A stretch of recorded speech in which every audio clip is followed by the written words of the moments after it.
Hey good people, and welcome back to the channel. Roughly 6 months ago, I created my first top 10 list for worst wives in Married at First Sight history. But after watching season 14 of the show, I knew that I had to update the list and make some necessary changes. So in this video, I'll share my new top 10 list. But before we get things started, if you're new to the channel and you want to support my platform, then hit that subscribe button.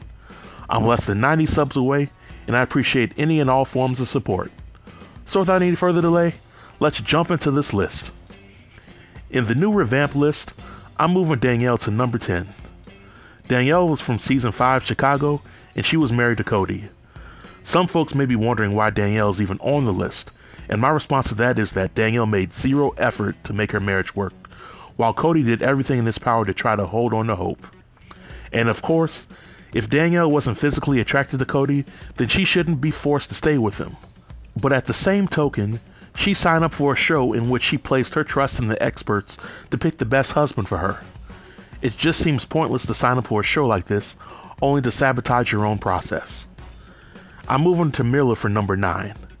Mirla is from season 13 Houston, and throughout her marriage to Gil, she constantly had issues with compromising, being critical, and being negative of Gil and the show's production. Now I'll admit that I'm not Mirla's biggest fan, but her antics throughout her marriage as well as her antics with Johnny after the divorce just lets me further know that she'll always have a place on this list. This may come as a surprise, but at number 8, I gotta add Noi to the mix. Noi is from season 14 Boston, and out of all the women that are on this list, Noi arguably had the best husband, but she allowed her immaturity to derail the marriage.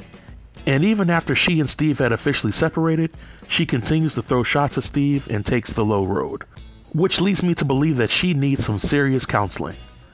The crazy part in all of this is that Noi is giving any potential guy that may want to meet her down the line a reason to treat her like a bill collector and avoid her. At number 7, I gotta pick Jasmina from season 14 Boston. When Jasmina was first introduced to Married at First Sight, her natural beauty, along with her seemingly down-to-earth personality, made her an instant fan favorite. But as the season progressed, we saw that Jasmina was not only confrontational with her husband Michael, but she also exaggerated her claims that Michael was aggressive, making her feel uncomfortable, and to top it off, she also lied to Michael and his family about being interested in him. In my opinion, it was sad that Kevin Frazier had to corner Jasmina and get her to admit that she friend-zoned Michael from day one on the reunion episode. I think that if Jasmina had been honest with Michael from day one, then Michael would have requested for an early divorce instead of wasting his time. At number 6, there's Sam from season 3 Atlanta.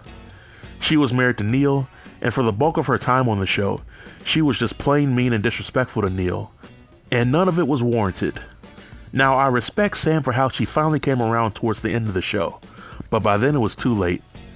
Neil asked for a divorce, and ironically, the experience made Sam a much better person. At number 5, I picked Kate from season 10 DC. Kate was married to Derek, and she showed a ton of red flags before the start of the season and during filming. She was extremely disrespectful to Derek, and at times, she was jealous over the connections that he made with other women. Katie's decision to cheat on Derek while they were still legally married was the nail in the coffin. At number 4, we have Lindsey from season 14 Boston. Now I think the majority of the fans out there will probably have Lindsey higher on the list than right here, but I'll give Lindsey credit when it's due. Yes, Lindsey was very outspoken, she lacked any filter, and she intentionally tried to hurt her husband Mark. But I don't put all this on Lindsey, because Lindsey has proven that she's willing to dial down her antics whenever she encounters a man who will stand his ground and speak his mind without insulting her in the process. But outside of that, Lindsey was too much. However, I strongly believe that Lindsey wouldn't have been as bad of a wife if she had a husband that checked her every now and then. At number 3, we have Ashley from season 3 Atlanta. She was married to David, and she looked completely miserable in their marriage from start to finish. She was passive-aggressive, never gave her marriage to David a shot, and she never took any of the advice from the experts seriously. David, at least for his part on the show, was a pretty decent husband, and he did most of the work in their marriage. But Ashley was never emotionally available to David, and she was patiently waiting for an out to make David out to be a villain. So while she was a horrible wife, she wasn't the worst wife ever. At number 2, I have Molly from Season 6 Boston. She was married to Jonathan, and she will forever be remembered as the cast member who lost her husband to one of the show's experts. But that's not exactly what happened. Throughout her marriage to Jonathan, Molly was mean and emotionally unavailable to Jonathan. Jonathan prided himself in following the advice of the experts, while Molly rarely ever did the same. And to top it all, Molly was a liar, and she would lie to the experts about her experience with Jonathan. It wasn't until Jonathan recorded how Molly was with the cameras off that we as the audience were able to see what he had to deal with, and it was not a pretty sight. Molly wanted no parts of Jonathan, but since the show, it looks like Jonathan is upgraded while Molly is believed to still be alone. And at number 1, we have Alyssa from Season 14 Boston. Alyssa was married to Chris, and she holds the record for quickest divorce in Married at First Sight history.